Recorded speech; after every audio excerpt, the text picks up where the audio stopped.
This is TVM. TVM delivers breaking stories, global headlines, and the moments that matter. From exciting sports action to exclusive local events, we keep you connected. Celebrate our culture, people, and voices with powerful documentaries and inspiring stories. Experience premium entertainment, from trending music to urban lifestyle and beyond. Grow your spirit with life-changing messages and uplifting perspectives. Lead the way with bold conversations, fresh ideas, and thought-provoking shows. Wherever you are, whenever you want, watch TVM on all your devices. TVM, your world, your network.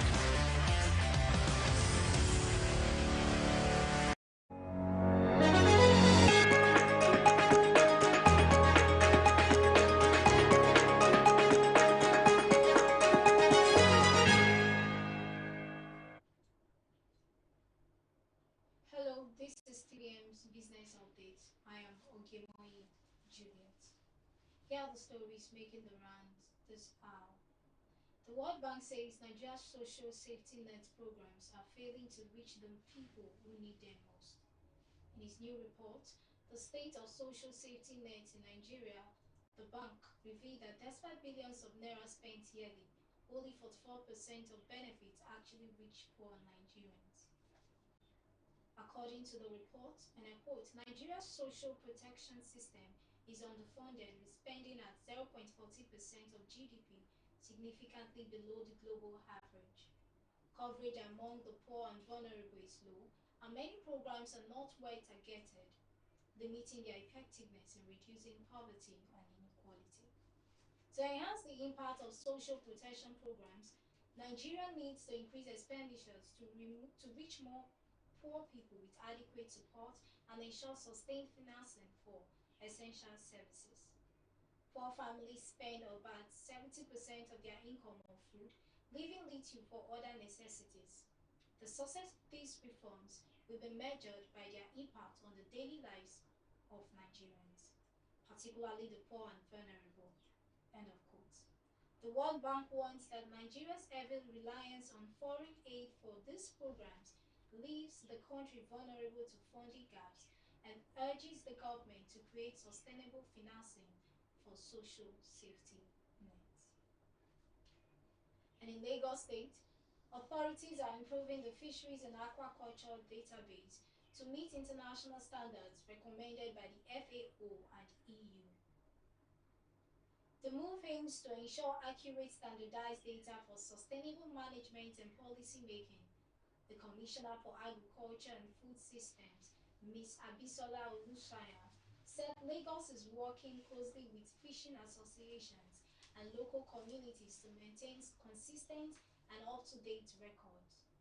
She added, and I quote, so that data is always more or less like that we're trying to capture, to ensure that at least the data is consistent, which is why we work closely with the associations and groups. The fisheries monitoring team is always there to ensure regularly our data is up to date. It may not be 100% accurate, but at least 75 to 80% of our data will be up to date. We are working to consistently update and keep record of the correct data. End of quote.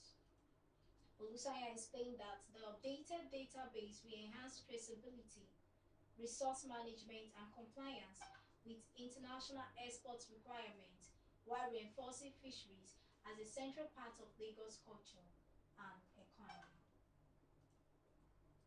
Staying in Lagos State, the federal government has officially launched the Nigeria Talent Accelerator Network, a major initiative aimed at strengthening workforce skills, closing productivity gaps, and preparing Nigerians for the future of work. The platform, part of the World Economic Forum's Reskilling Revolution, brings together government, industry, academia, and civil society to reskill and upskill the workforce while aligning education with labor market needs. Ministry of Industry, Trade and Investment, Dr. Jumoke Oduwole, described the launch as, and I quote, a decisive step towards building a globally competitive workforce that can power Nigeria's next phase of industrialization and innovation. The Nigeria Talent Accelerator Network represents a turning point in connecting policy, industry, and education. It creates a unified platform for driving employability, productivity, and inclusive economic growth. End of quote. Minister of Education Dr. Maruf Alausa added that the initiative will ensure Nigerian youth are equipped with future-ready skills, preparing them for global competition. The accelerator will focus on digital, transferable, and green economy skills, mobilizing public-private partnership programs and anticipate future talent needs, positioning Nigeria as a regional and global talent hub. In Oyo State, the All Farmers Association of Nigeria (AFAN) has praised Minister of Power, Chief Adebayo Adelabu, for his 2025 mega empowerment and support programs for residents, especially farmers in Oyo State. AFAN called Adelabu a promise keeper, noting that all beneficiaries have received financial through the Bayo Adelabu Foundation. The association also highlighted Adelabu's donation of truckloads of fertilizers, boosting farm productivity and motivating more active cultivation. AFAN Chairman Engineer Lumide Anyila emphasized that these are practical interventions directly improving farmers' lives. He said, and I quote, Chief Adelabu understands the heartbeat of the grassroots and consistently supports agriculture with real resources. The Bayo Adelabu Foundation is rewriting the story of sustainable empowerment in Oyo State. We pray God continues to strengthen him to do more for humanity, the farming community, and the future of Oyo State. End of quote. And in Ogun State, the nation's digital infrastructure got a major boost with the commissioning of Africa's largest fiber optic cable factory and the continent's first fiber reinforced plastic manufacturing facility in Shagamu, Ogun State.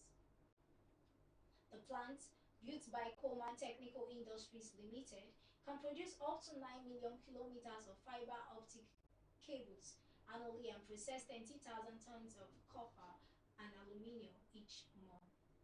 President Bola Ahmed Tinubu, represented by the Minister of Industry, Trade and Investment, Dr. Jumoke Oduwole, described the facility as, and I quote, a strategic national asset that strengthens the digital backbone of our economy and enhances Nigeria's competitiveness under the AFCFTA, end of quote. The Minister of Communications, Dr. Bosun Tijani, said the government's plan to deploy 90,000 kilometers of fiber nationwide will rely heavily on local manufacturers like Coleman, supported by strong financing partnership.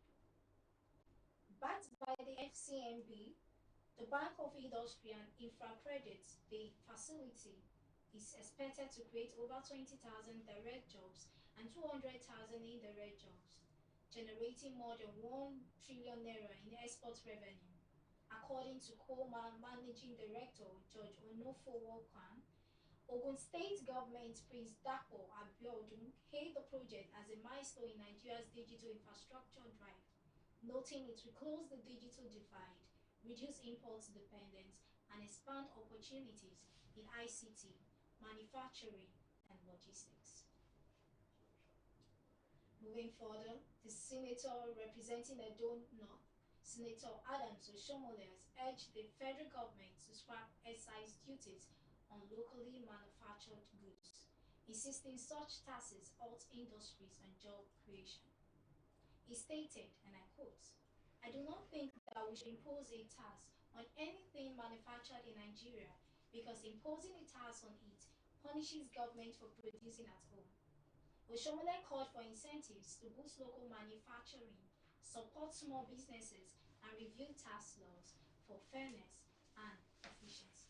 My first reaction is, what is excise duty? Excise duty is a levy you impose on goods manufactured at home in Nigeria, as opposed to import duty, which you impose on goods imported from outside.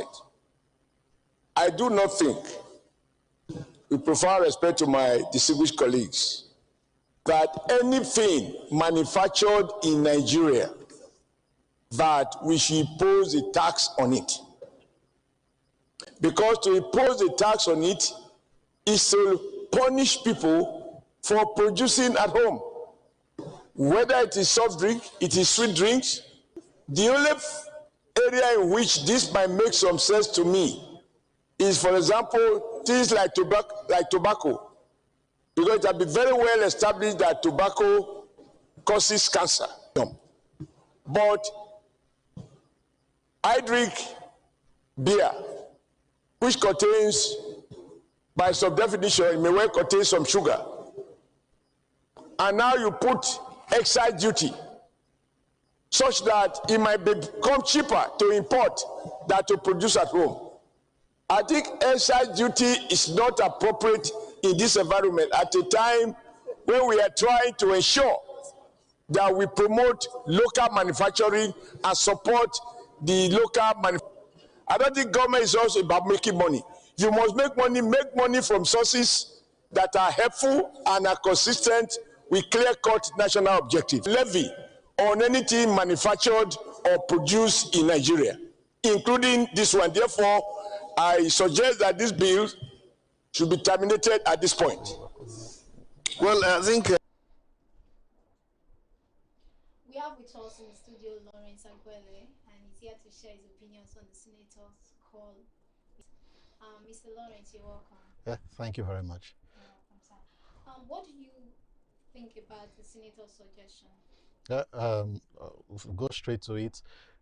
Imposing tax on locally manufactured goods there has the potential of revenue generation for the government of the day, and but it can also lead to higher consumer prices and can also hinder the growth of the domestic industry. But while everything, there was a positive side of it, there was also the negative side of it, and I will touch a bit on some of the positive and some of the negative. Okay. The first thing is when you don't tax locally manufactured goods, you encourage domestic production, right? You have domestic industries and manufacturing industries coming up and having more industries and factories producing things because they do not have to pay tax. Then it also that directly boosts economic growth because the manufacturing sector can lead to broader economic growth. It can create jobs, it can foster wealth, and also can support other related industries. Like for instance, you just took the news about the Coleman aluminum company doing the optical fiber cable. Attached to that are those in the IT industry and the tech industry who they don't need to import those cables to work. So that's tax incentive, taking away that tax break, encouraged such industry and also encouraged other industries that are related to it. Then there is competitiveness. Now you no longer have a situation where there is a monopoly. You now have more people building factories and building industries in the country, and that will create competition. Then at the end of the day, at the end of it, consumers enjoy because now there is no the tax burden. Usually I was once told that every tax the government tax every business is the consumer that pay for it.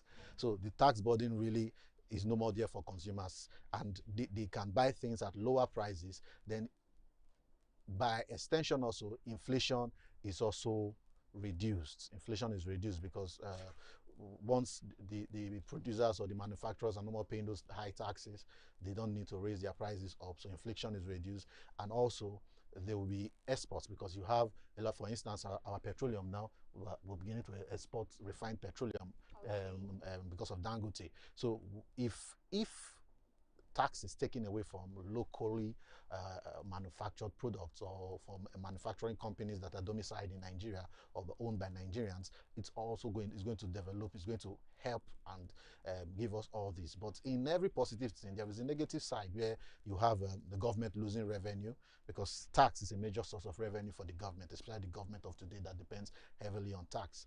So they're going to lose revenue. Then there's going to be market distortion in the sense that there are also people who import products. Yes. So while you have people who produce the products in the country, like for instance, the petroleum industry. You have people who import petroleum, while we have those who manufacture the petroleum or refine the petroleum right here in Nigeria. So there will be there will be market distortion. Then there will also be a shift of tax burden, because at the end of the day, the government needs to make up their revenue. So if they don't collect tax from the locally manufactured products, they have to collect the loss of that. That loss of revenue Yes. has to be in something else. So what we gain from locally manufactured products, we can lose in, let's say, importation of fabrics. Something else will pay for it. So that is also there. Then a lot of people also will no longer be encouraged to pay tax, because people will feel they are treated unfairly. So I think what the senator is saying is good and is going to help us as a nation, but the implementation of it is where the government needs to come in and implement it in a very, very strategic manner to prevent total loss. So there should be a win-win on both sides of the divide. That's interesting. Yeah.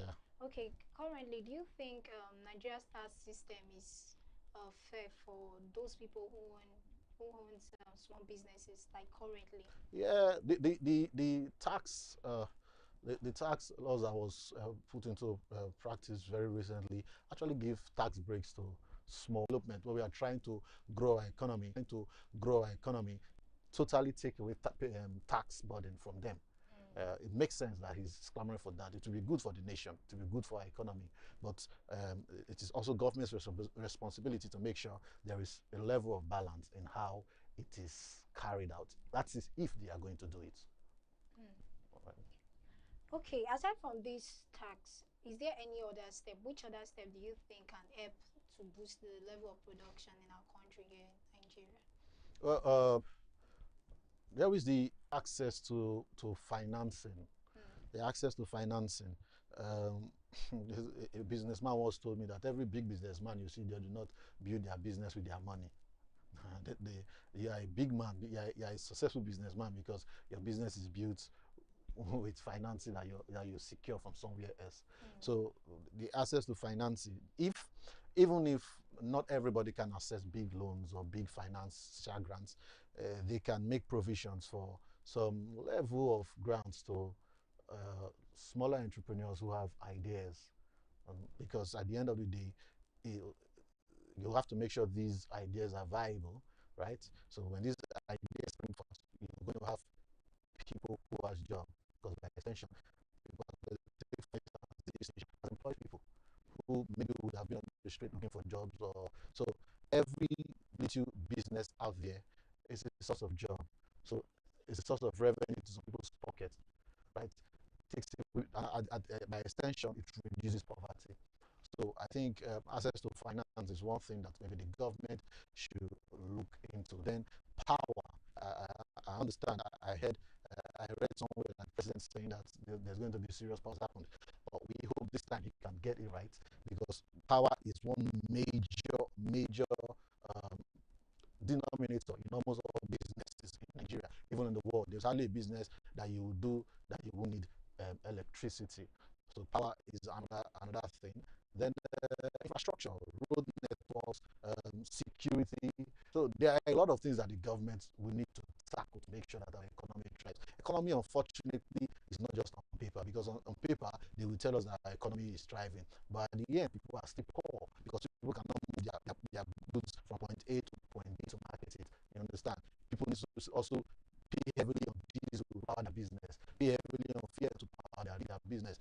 People at sometimes at the end of the month run left and right to look for how to pay wages to their staff, because there was no access to funds for everybody. Not everybody will have the orientation on how to access funds. So those are things that the government could look into that can also help our local economy thrive away from paper growth that we are having presently. Okay. Yeah.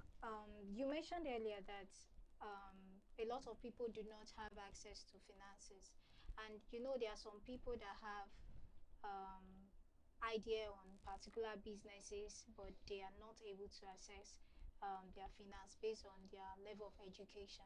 Yeah. Now, when it comes to those set of people, what would you advise the government to do? Well, there was the government has already done something in the sense of in the sense of we have what they call the National Orientation Agency. Then they even have the Central Bank of Nigeria, whose responsibility is to make sure that this information goes out there. I think what should be done is not how it's not just about announcing, it's how people are selected. Okay. How do you decide who gets what? What will go into who gets, or who's going to access the grants? How do you make such decisions? Because most times you see who are already successful businessmen, who are millionaires and billionaires in their own right, still getting more grants to become richer. While other younger people who have ideas but do not have access to these funds will keep writing and applying, but struggle. But I think there was a little bit of change in financing, in business financing these days. There are a lot of banks in Nigeria who are doing well financing that I know of, and they're doing a great job in that.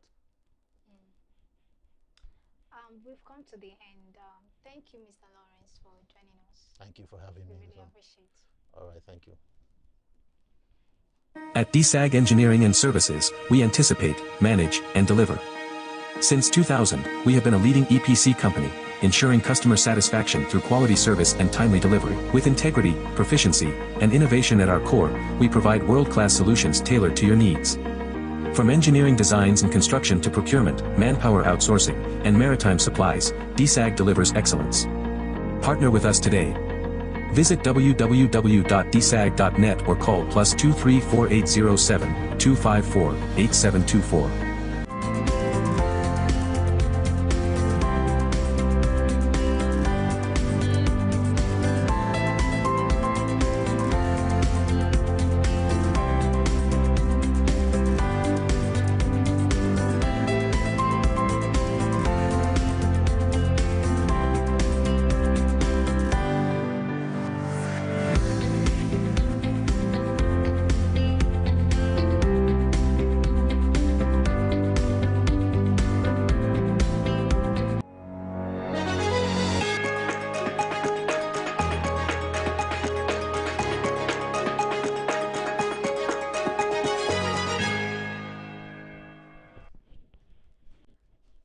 Welcome back. Nigeria is set to launch its 2025 oil licensing round starting December 1st as part of President Bola Tinubu's plan to grow the economy to $1 trillion. The announcement was made by the CEO of the Nigerian Upstream Petroleum Regulatory Commission, Engineer Gbenga Komolafe, at the Project 1 million barrels per day investment forum in London. Komolafe says the 43 feed development plans recorded this year could unlock 1.7 billion barrels of crude and 7.7 trillion. 2025 World Science Day for Peace and Development in Abuja themed Trust, Transformation and Tomorrow. Uday highlighted local initiatives improving livelihoods, food security and sustainability. He cited the Tela Maize Initiative, fuels processing facilities, biodigesters, solar generators, and locally produced meters as examples of impactful innovations. And I quote, "Homegrown technology that mirrors our reality must drive transformation. Trust in science is built when people see clear, tangible benefits in their daily lives." End of quote. Uday stressed human capital development through technology hubs and model science labs to prepare youth for innovation-driven growth, saying our path to 2050 is about making science reliable, inclusive, and influential. The federal government has launched the Disinflation and Growth Acceleration Strategy, or DGAS, to sustain growth above 7%, cut inflation, and double national and household incomes. Minister of State for Finance, Dr. Doris Uzoka Anite, said DGAS integrate fiscal and monetary policies to drive inclusive, non-inflationary growth. The plan also focuses on industrial expansion, job creation, export growth, and enrolling 10 million young Nigerians in technical programs annually. Central Bank Governor Mr. Olayemi Cardoso highlighted that DGAS will boost investor confidence, stabilize prices, and open new opportunities in services, creative industries, and digital innovation. Together, The Ministry of Finance and Central Bank aim to strengthen Nigeria's economy, improve productivity, and transform lives. The Japanese yen has fallen to its weakest level in 9 months, hitting 154.79 to the US dollar before recovering slightly. Finance Minister Satsuki Katayama said the negative impact of the weak yen now outweighs the benefit as traders eye the 155 mark that could trigger official intervention. The drop comes amid expectations of higher government spending under Prime Minister Sein Takashi, who has urged the central bank to maintain support for wage-driven inflation. In the US, the dollar steadied after private payroll data showed firms cutting about 11,000 jobs per week through late October, increasing bets on a quarter point Federal Reserve rate cut in December. Oil prices softened slightly on Wednesday, but held onto most of their gains from the previous session, as markets anticipate that an end to the longest ever US government shutdown could boost demand. Brent crude slipped 22 cents to $64.94 a barrel, while US West Texas Intermediate fell 22 cents to $60.83 a barrel, Reuters report. Investors are closely watching the U.S. House of Representatives, which is set to vote on a bill this afternoon that would restore funding to government agencies through January 30th. Traders hope that resolving the shutdown will support oil demand in the world's largest crude-consuming nation. Finally, PayPal is making a comeback in the United Kingdom nearly 2 years after scaling back operations to Brexit. The digital payment platform announced that UK customers can now use debit cards worldwide without transaction fees, enjoying credit card services, and participate in its PayPal Plus loyalty program for online and in-store shopping. This move marks PayPal's full relaunch in the UK, aiming to strengthen its presence in the digital payments market. And that's all from TVM's Business Update. I am Ogemoyi Juliet. You can watch us on the go on TVM's app, accessible on Android, Play Store and Apple Store. Follow us and interact with our social media pages, like, subscribe, share. And remember, your environment is a vital part of you. Do keep it clean.